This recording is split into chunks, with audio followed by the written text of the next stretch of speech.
2025년 1월 13일 월요일 505회 어썸레터 시작할게요. 지난 3일자 레터에서 1월 첫째 주 거래가 중요하다고 했어요. 만약 첫 거래 5일 동안 상승 랠리를 이어간다면 1월 효과 가능성이 높다고 전망했는데요. 1월 투자 전략은 이 상황을 지켜본 뒤 세우겠다고 했어요. 그런데 안타깝게도 기대했던 1월 효과는 없을 것 같아요. 오히려 1월 조정 가능성이 높아진 상황인데요.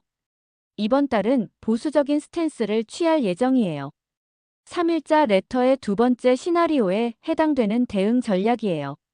지난주 미국 시장이 좋지 않았던 것은 상당히 종합적인 이유가 있는데요. 결국 매크로 환경이 개별 모멘텀을 짓누른 모습이에요. 한 해를 여는 가장 중요한 행사인 CES 2025가 개최됐지만 오히려 기술주들은 하락했고 심지어 CES 최초로 서브 테마로 선정된 양자 컴퓨팅 관련주는 떡락했어요. 월가는 또다시 좋은 소식이 나쁜 소식이 되는 아이러니에 직면하고 있어요. 10일 발표된 미국 비고용 지표 호조가 오히려 시장에 큰 충격을 준 건데요. 12월 고용 보고서에서 일자리 증가가 25만 6천 개로 예상보다 10만 개나 많았고 실업률도 4.2%에서 4.1%로 내려갔어요. 결국 고용 서프라이즈 탓에 10일 미국 3대 지수는 모두 마이너스 1% 이상 하락세로 장을 마쳤어요. 이는 언뜻 보면 경제가 탄탄해 보이지만 시장은 이 번영이 지속 가능하지 않을 수 있다고 걱정한다는 의미인데요. 특히 강한 고용 데이터로 인해 연준이 금리를 더 올려야 한다고 판단할까봐 우려한 거예요. 금리가 더 올라가면 주택시장과 제조업 같은 민감한 산업들이 영향을 받게 될 가능성이 커져요. 시장의 핵심적인 우려사항을 차례로 짚어볼게요. 첫째, 연초 강한 경기 지표가 나오다가 하반기로 갈수록 침체 둔화가 나타나는 패턴이 반복되고 있어요. 이는 팬데믹 이후 몇 년 동안 반복적으로 나타난 경제 데이터의 계절적 패턴인데요. 4분기 블랙 프라이데이, 크리스마스 쇼핑 등 소비 시즌 효과 덕분에 매년 초반 경기 데이터가 좋게 나오는 거예요. 연초에는 대체로 고용 보고서에서 일자리 증가 폭이 크게 나타나거나 소매 판매 지표가 강한 상승세를 보이는 경우가 많았어요. 하지만 연초반에 뜨거웠던 경제 데이터가 2분기와 3분기로 넘어가면서 점차 둔화되는 경향이 있었어요. 소비나 고용이 초반에 몰린 후에는 둔화되는 경향이 나타나는 거예요. 연초 강한 데이터를 보고 연준이 금리를 올리거나 재정 정책을 축소하면 이런 경향이 더욱 뚜렷하게 나타나요. 하반기로 갈수록 소비, 투자, 고용 등 주요 경제 지표가 약해지면서 시장에서 성장 둔화 또는 경기 후퇴 가능성을 걱정하게 되는 거예요. 시장이 걱정하는 건 올해도 역시나 비슷한 패턴이 나타나지 않을까 하는 거예요. 둘째, 고용 지표가 예상보다 훨씬 잘 나오면서 국채 금리가 또 올랐어요. 지난 레터에서 미국 국채 금리가 오르는 이유에 대해 자세히 살펴봤는데요. 우려했던 고용 서프라이즈가 현실화된 거예요. 이에 미국 10년 만기 국채 수익률은 4.68%에서 4.76%로 상승하며 4월 고점에 도달했어요. 시장은 연준이 이를 보고 금리를 더 올려야겠다고 생각해 금융 환경을 더 긴축적으로 만들까봐 걱정하고 있어요. 금리가 오르면 주택시장이나 제조업 같은 산업들이 버티기 어려울 수 있어요. 30년 고정주택담보대출 금리가 7% 이상인 상황에서 주택 건설 경기가 다시 활기를 띠기는 쉽지 않아요. 여기에 미국 경제의 독보적 강세에 따른 달러 강세가 글로벌 자산 시장에 부담을 줄 가능성도 있어요. 셋째, 금리 인하 가능성이 줄면서 심지어 금리 인상 가능성까지 제기되고 있어요. CME 패드워치 툴에 따르면 시장은 올해 연준이 단 한 번만 금리를 4% 및 4.25%로 낮출 가능성을 약 40%로 평가하고 있어요. 이는 1월 초 60%에 비하면 20%포인트나 낮아진 수준이에요.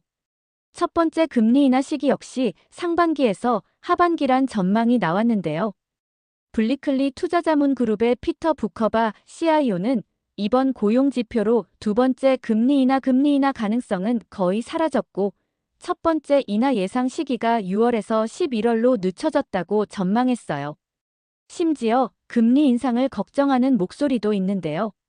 브랜디와인 글로벌의 잭 맥킨타이어는 12월 보고서는 연준이 작년 말 100베이시스 포인트 금리 인하를 단행한 것이 정책 실수였다는 추가 증거를 제공한다며 연준이 금리 동결을 유지할수록 다음 조치는 금리 인상으로 돌아갈 가능성이 커진다고 분석했어요.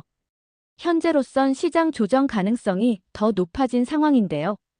골드만삭스는 시장 조정 가능성이 커지고 있다고 전망했어요. 피터 오펜하이머 골드만삭스 글로벌 주식 전략가는 지난 2년간의 이례적으로 강한 상승세 이후 추가 상승 이전에 주식 시장이 단기적으로 소화 과정을 거칠 수 있다고 언급했어요. 오펜하이머는 고객들에게 보낸 글에서 최근 몇 달간 주가의 강력한 상승세로 인해 현재 주식은 완벽함이 가격에 반영된 상태입니다라며 올해 전체적으로 주식 시장이 주로 기업 실적에 의해 추가적인 진전을 이룰 것으로 기대하지만 국채 수익률의 추가 상승, 경제 데이터나 실적에서의 실망감 등으로 인해 조정의 위험이 점점 커지고 있습니다라고 경고했어요. 투자자들은 이제 물가지수에 주목하고 있는데요. 설마 했던 고용 서프라이즈가 나오면서 물가마저 쇼크를 주는 게 아닌지 노심초사하는 거예요. 이번 주 발표될 소비자 물가지수와 생산자 물가지수 데이터가 상당히 중요해진 상황이에요. 컨센서스에 따르면 12월 CPI는 전월 대비 0.3%, 전년 동기 대비 2.8% 상승할 것으로 예상돼요. 이는 이전 보고서의 0.3% 및 2.7% 상승과 유사한데요.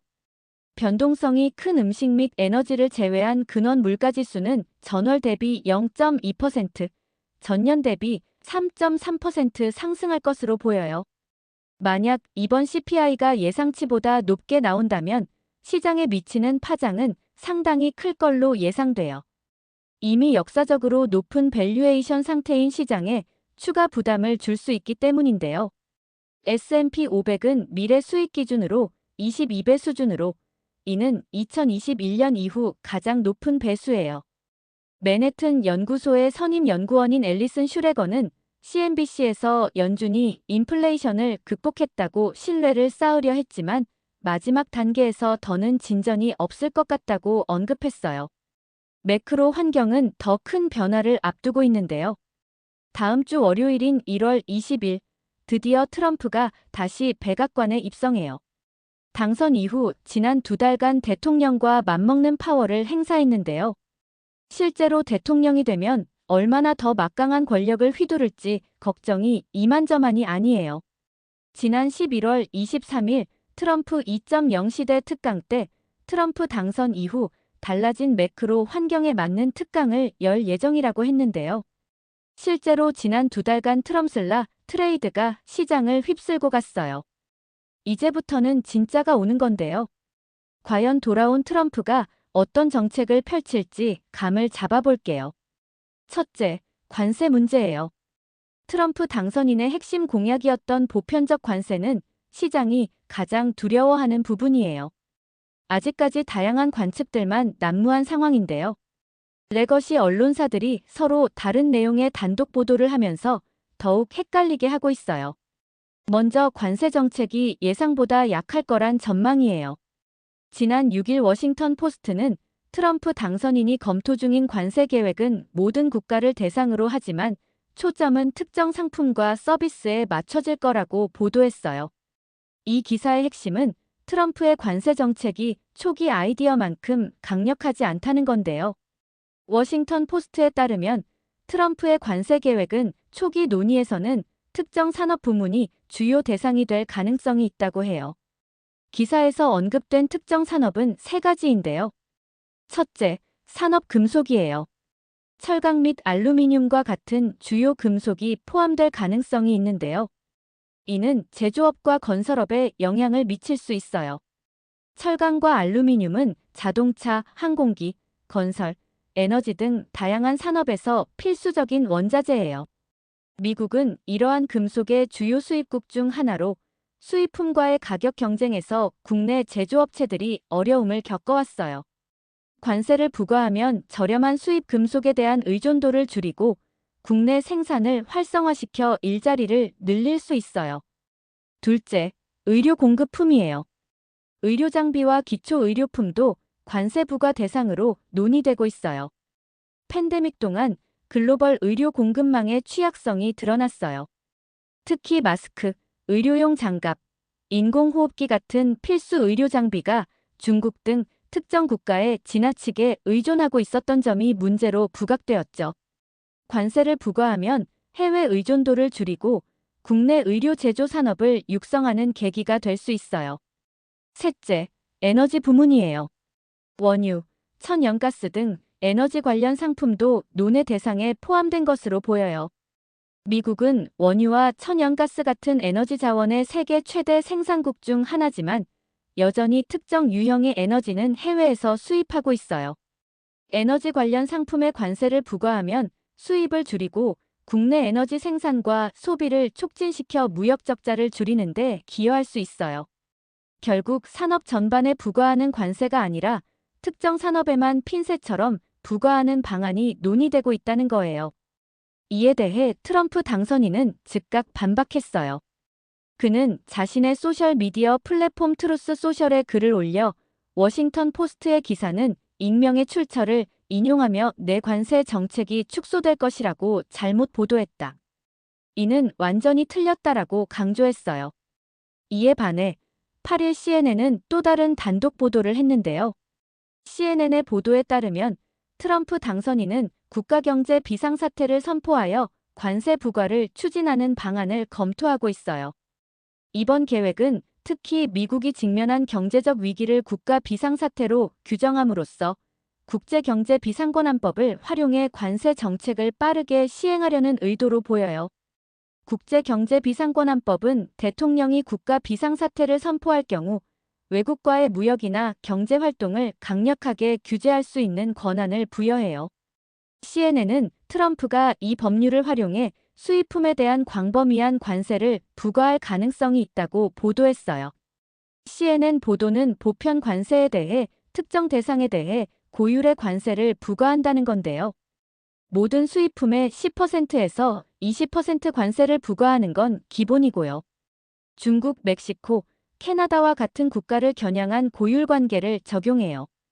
중국산의 경우 10%, 멕시코와 캐나다산 제품에는 25%의 관세를 부과한다는 거예요. 만약 CNN의 보도대로 추진된다면 트럼프의 관세 정책은 글로벌 경제와 무역 환경에 광범위한 영향을 미칠 수 있어요. 이처럼 관세 정책에 대한 단독 기사들의 내용이 전혀 다르기 때문에 방향성을 알기가 쉽지 않은 상황인데요. 워싱턴 포스트의 보도에 대해선 크게 반박한 반면 CNN 보도에 대해선 별 반응이 없다는 점이 살짝 불안한 포인트예요. 기자 출신의 감으로 볼 때 항상 그런 건 아니지만 단독 보도에 대한 취재원의 강력 반발이 없을 경우 팩트일 가능성이 높아요. CNN의 보도가 사실이라면 시장에는 악재로 작용할 거예요. 트럼프 주요 공약 중 실행 가능성이 높은 정책은 불법 이민자 단속 기준 확대 및 국경 단속 강화예요. 트럼프는 일기 때부터 멕시코 국경 단속을 강화하는 등 불법 이민자들에게 단호한 조치를 취했는데요. 2기 때는 더 강력해진 단속이 예상돼요. 무엇보다 기존의 불법 체류자뿐만 아니라 잠재적 위험 인물로 분류되는 이들까지 체포 가능 범위를 확대할 걸로 예상되는데요.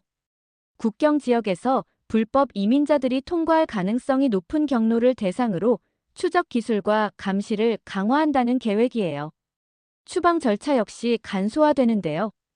불법 이민자를 체포 후 신속히 본국으로 송환하는 절차를 간소화하는 거예요.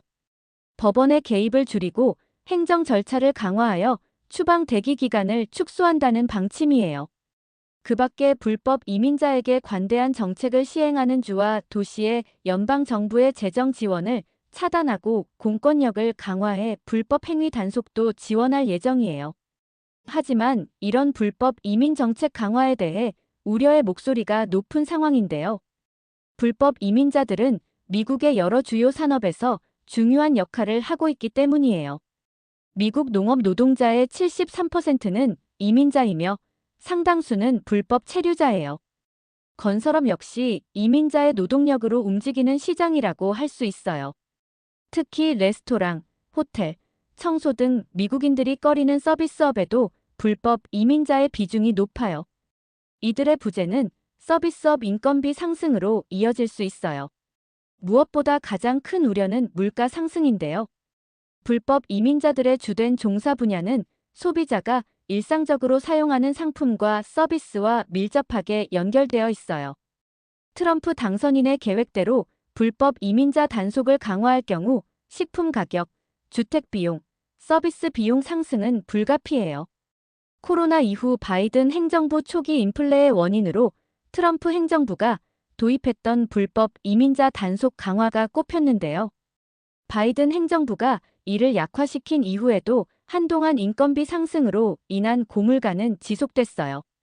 어서미가 볼 때 트럼프 2.0의 가장 큰 리스크는 불법 이민자 단속인데요. 이를 공약대로 강력히 실행할 경우 단기적인 인건비 상승은 물론 소비 감소, 세수 감소, 사회적 비용 증가 등의 다양한 부작용을 초래할 수 있어요. 궁극적으로는 미국 경제 성장률 둔화로까지 이어질 수 있어요. 일론 머스크가 수장은 맡은 정부 효율성 부서, 즉 도지도 트럼프 2.0 행정부의 핵심 부서 중 하나예요. 더 인포메이션의 단독 보도에 따르면 도지가 도지답게 채용을 진행 중이에요. 그동안 미국 정부 부서가 해왔던 채용 방식과는 전혀 다른 파격적인 방식을 시도하고 있는데요. 도지는 비공식적인 네트워크를 통해 워싱턴 DC에서 6개월 동안 주당 80시간 이상 일할 수 있는 인재를 찾고 있어요. 도지가 국가 지출에서 2조 달러를 삭감할 수 있도록 운영 및 소프트웨어 엔지니어를 긴급히 찾고 있습니다. 관심 있는 분은 연락주세요. 라는 메시지를 돌리는 거예요. 도지의 이런 채용 방식을 보고 역시 일론 머스크답다는 생각을 했는데요. 이런 비공식적이고 자유분방한 메시지들은 머스크와 라마스와미가 워싱턴을 어떻게 뒤흔들고 어떤 인재로 도지를 채우고자 하는지를 알 수 있는 대목이에요. 효율성의 극치인데요. 잠재적인 직원들에게 제공되는 조건은 화려하지 않아요.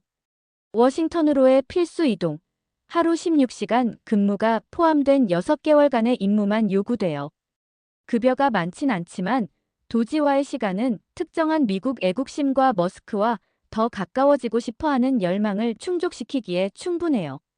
이 모든 것은 전통적으로 느리게 진행되던 관료주의로 정의되던 워싱턴에서 전례 없이 실험적이고 새로운 회색 영역 속에서 전개되고 있어요. 무엇보다 도지가 원하는 인재상은 분명해요. 젊고 기술적이며 전통적인 경력 경로에 얽매이지 않은 인재들이에요.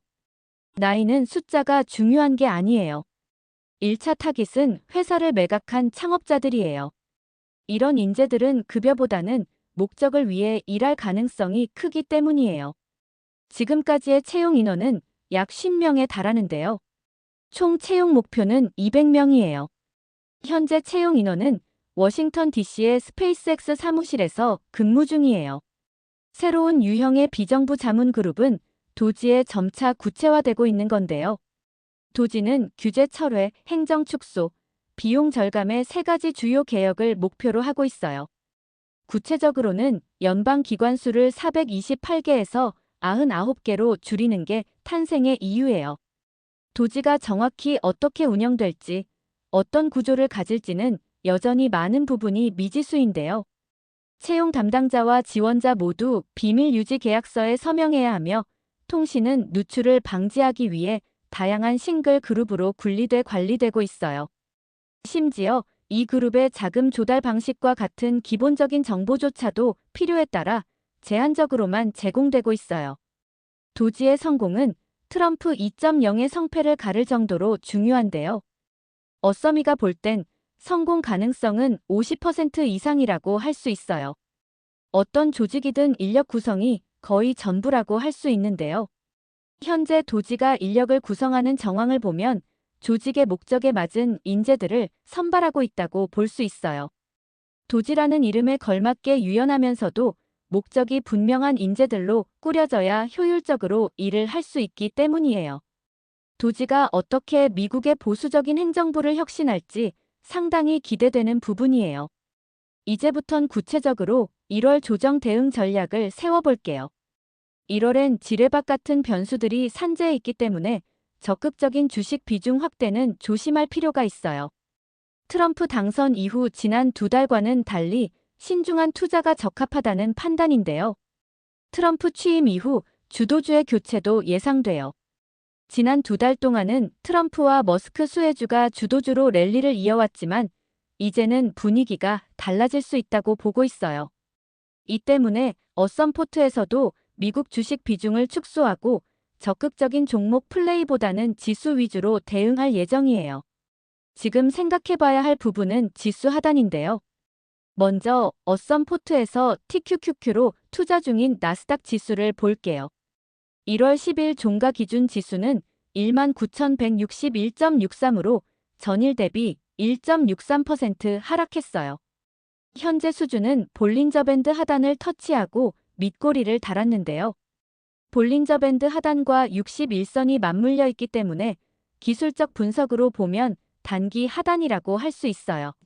하지만 추가 하락 시 18,500선까지 추락할 수 있어요. 이는 현재 수준에서 약 3.45% 하락으로 가능을 아예 배제할 순 없어요. 이번 주에 CPI 발표가 어닝 시즌 시작이 고비가 될 걸로 예상돼요.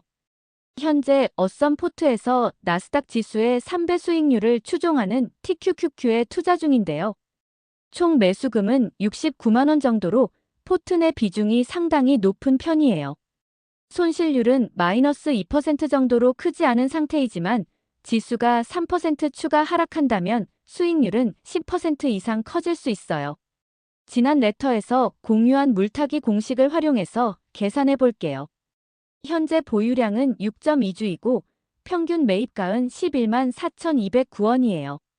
현재 주가인 11만 2,033원에 10주를 더 매수하면 새 평균 매입가는 11만 2,965원이 돼요. 현재 마이너스 1.9% 손실이 마이너스 0.7%로 줄어들게 돼요. 이를 위해선 추가적으로 112만 원의 추가 매수 자금이 필요해요. 현재 계획은 나스닥 지수가 볼린저 밴드 하단인 19,100선을 지지하는지 확인한 뒤 물타기 여부를 결정하는 거예요. 만약 이 선을 이탈한다면 일부 손절 후 추가 매수 기회를 탐색할 예정이에요. 중소형주를 담은 러셀 2000 지수는 상황이 더 심각하다고 할 수 있어요. 10일 종가 기준으로 마이너스 2.2% 급락으로 낙폭이 훨씬 더 크다고 할 수 있는데요. 중소형주들이 금리에 더 민감하기 때문에 금리 인하 전망이 수정에 따른 타격이 더 크기 때문이에요. 현재 러셀 2000 지수는 차트가 완전히 무너진 모습인데요. 20일 이동평균선이 61선을 뚫고 내려가는 데드 크로스가 나왔고 201선에 근접한 수준이에요. 차트가 망가졌기 때문에 201선까지 추락 하락 가능성도 있어요. 현재 어썸포트에는 러셀 2000 지수를 추종하는 3배 레버리지 URTY가 있는데요. 이 상품은 변동성이 상당히 크기 때문에 투자에 주의가 필요해요. 지난해 12월 URTY를 편입한 이유는 2025년 추가적인 금리 인하가 기대됐기 때문인데요. 현재는 이 같은 전망이 수정됐기 때문에 URTY의 경우 비중을 축소하는 게 적절해요. URTY는 물타기를 하지 않고 두 가지 방법으로 대응할 예정이에요. 첫째, 분할로 손절 처리할 예정이에요. 현재가는 6만 7천 원 수준이지만 소수점 매매로 5만 원씩 매도할 예정이에요. 둘째, 인버스를 매수해 손실을 상계 처리할 예정이에요. 이는 인버스의 수익이 난 만큼 레버리지를 매도해 손실을 0원으로 만드는 방법인데요. 이 경우 실질적인 손실은 제로로 만들 수 있어요. URTY를 물타기 하지 않는 이유는 투자금이 많지 않지만 추가 매수금이 많이 필요하기 때문이에요. 현재 마이너스 5%인 손실을 마이너스 1% 이내로 줄이기 위해선 134만 원이 필요해요. 하지만 현재는 다른 종목에 대한 물타기가 더 시급한 상황이기 때문에 추가 하락이 우려되는 URTY에 현금을 쓰기엔 부담스러운 거예요. 마지막으로 필라델피아 반도체 지수예요. 이 지수 역시 흑산병 차트를 그리며 큰 폭의 하락세를 보이고 있는데요. 흑산병은 주식 차트에서 나타나는 중요한 하락 신호인데요. 3일 연속 음봉이 발생하는 패턴을 의미해요. 각 음봉은 이전 캔들보다 낮은 종가를 기록하며 이는 하락세가 강해지고 있음을 나타내요. 이 패턴은 매도 압력이 지속되고 있다는 것을 반영하며 향후 주가의 추가 하락 가능성을 시사해요. 특히 121선 추세선까지 하향 이탈한 상황이기 때문에 추가 하락 가능성에 대비할 필요가 있어요. 필라델피아 반도체 지수 ETF에는 3배 레버리지 SOXL과 3배 인버스 SOXS가 있는데요. 현재로선 두 상품 모두 추천하지 않아요. 필라델피아 반도체 지수가 하단 영역에 있는 건 분명하지만 향후 매크로 변수로 인해 변동성이 커질 수 있기 때문이에요. 특히 이 지수는 엔비디아의 영향을 많이 받아요. 엔비디아는 필라델피아 반도체 지수에서 약 12.6%의 비중을 차지하고 있는데요. 엔비디아가 필라델피아 반도체 지수의 상승에 기여하는 정도는 45%에 달해요. 엔비디아 주가가 올라야 필라델피아 반도체 지수 역시 상승할 수 있기 때문에 당분간 관망세를 유지할 필요가 있어요. 현재 어썸포트에 편입 중인 SOXL 역시 물타기를 하지 않고 지켜볼 예정이에요.